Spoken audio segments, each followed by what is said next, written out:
Banyak nih yang nanya, gimana sih Kak caranya supaya kita itu bisa menyimpen cabai awet, nggak cepet busuk gitu kan. Karena kalau cabai ini kan harganya ketika naik itu bisa mahal banget gitu. Bisa sampai kayak harga emas. Kan sayang tuh kita beli kalau ternyata cepet busuk. Dan juga kalau misalkan kita bisa nyetok, itu nanti kan kita bisa pakai ketika pas cabai harganya mahal. Contoh kayak sekarang gini ya teman-teman, mulai harga cabai itu kebanyakan mahal, atau harga sayuran, harga-harga bahan pokok itulah kalau sudah mendekati akhir tahun, hari besar itu ya, itu kan otomatis agak merangkak naik tuh harganya. Jadi kita harus punya persiapan sebelum-sebelumnya gitu, menyetok bahan-bahan itu gitu ya, supaya ada persiapan, ada cadangan. Jadi nggak sampai yang bener-bener oh mepet nih waktunya, kita ini mau apa beli pas harganya naik gitu. Nah, jadi kita harus bisa pinter-pinter antisipasi gitu ya, teman-teman. Nah, ini salah satu caranya supaya awet cabenya itu, dan dia nggak cepet busuk, tetap seger gitu kan. Ya, cara-caranya bisa diperhatikan dari awal sampai selesai ya teman-teman. Jadi ini nanti cabenya akan kita putihin ya, putihin, kita pisahin antara cabe sama tangkainya. Kemudian kita pisahkan antara yang bagus dan yang kurang bagus. Ada tips yang penting lagi nih. Jangan dicuci, karena kalau dicuci kandungan airnya akan semakin bertambah di cabai itu sendiri.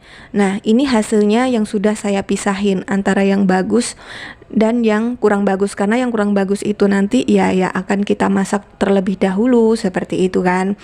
Nah, ini kan saya contohnya cuma sedikit aja ya teman-teman, karena ini cuma sisa cabai masak kemarin gitu. Kalau ini kan, kalau teman-teman yang punya stok banyak, ini sangat penting sekali gitu ya. Kemudian kita siapkan Tupperware atau mangkok yang ada tutupnya yang rapet gitu ya, lalu kita lapisi sama kertas, kalau nggak ada mungkin tisu.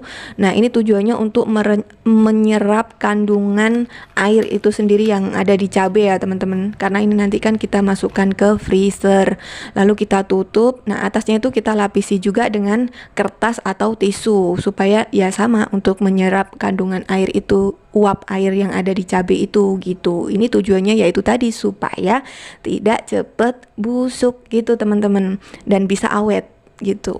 Ini insya Allah bisa sampai 3 bulan. Tapi kalau diletakkan di kulkas bagian bawahnya freezer, itu hanya bisa tahan kurang lebih 1 bulan aja ya.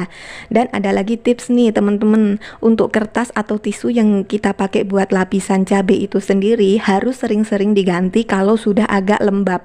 Tujuannya supaya mengurangi kadar air atau kadar uap air yang ada di cabai itu sendiri. Nah, nanti pada saat kita akan mengambil cabai yang dari freezer, caranya kita ambil aja seperlunya, kayak kita mau masak seberapa kita ambil aja, jangan dikeluarkan semua ya. Kemudian yang kita ambil itu kita taruh di suhu ruang terlebih dahulu. Setelah di suhu ruang baru kita cuci, kita bersihkan untuk keperluan kita memasak. Sebab kalau kita keluarkan semua, nanti cabai-cabai itu kalau sudah di suhu ruang dia akan mencair semua ya. Nah, otomatis kalau sudah mencair semua kita masukkan lagi ke freezer, nanti ini ya cenderungnya mengawali dari awal lagi, jatuhnya akan jadi jelek untuk di cabenya itu sendiri. Oke, baik ya teman-teman, sekian untuk tips dari saya.